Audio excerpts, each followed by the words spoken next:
Y de aceite tengo 1, 2, 3. Beatriz de Dio, Betty for short, is showing us her stash. She has been stockpiling cooking oil.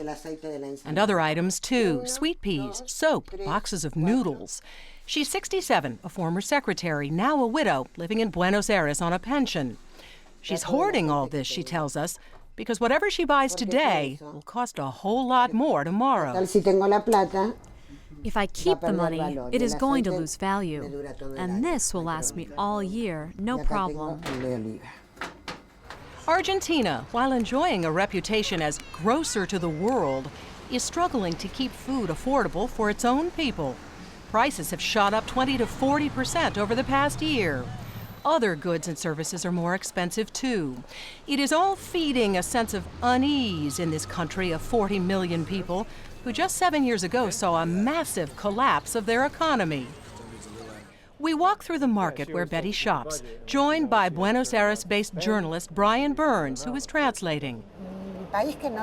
Because of what we lived through, we're always trying to figure out how to use our money wisely so that it will work out. Betty reflects on how rising prices have changed her lifestyle.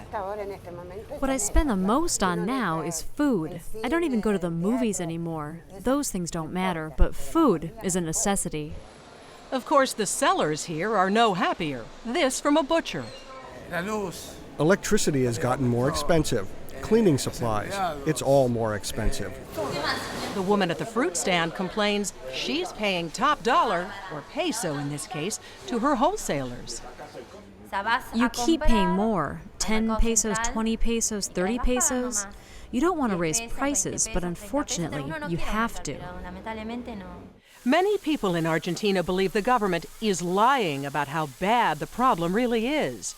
The official estimate of inflation for 2008 is around 9%, but economic experts say the real number is probably 3 times that high. Sergio Kiernan is an editor at one of Argentina's largest newspapers. We spoke with him at a restaurant near his office, accompanied by a colleague.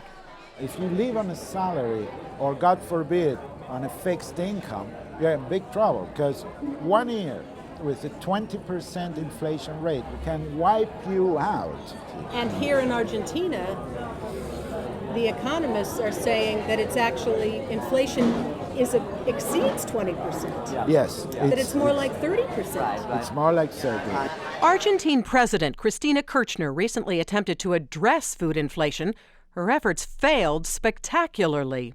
In an attempt to get farmers to supply more food for the domestic market, Kirchner ordered a new tax on food exports, a lucrative business for Argentine farmers. Growers took to the streets, upset at the prospect of some exports being taxed by as much as 50%. They set up blockades to prevent any goods from getting to market. Argentines watched as the grocery shelves were depleted and prices spiked even more.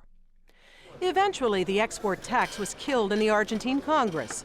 The president's popularity plummeted, and the cost of food has continued up.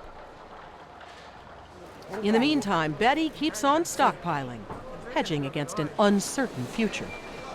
In Argentina, prices always go up and never come down. I'm not sure what the government could do. Honestly, I have no idea. This is Edie Magnus reporting for World Focus from Buenos Aires, Argentina.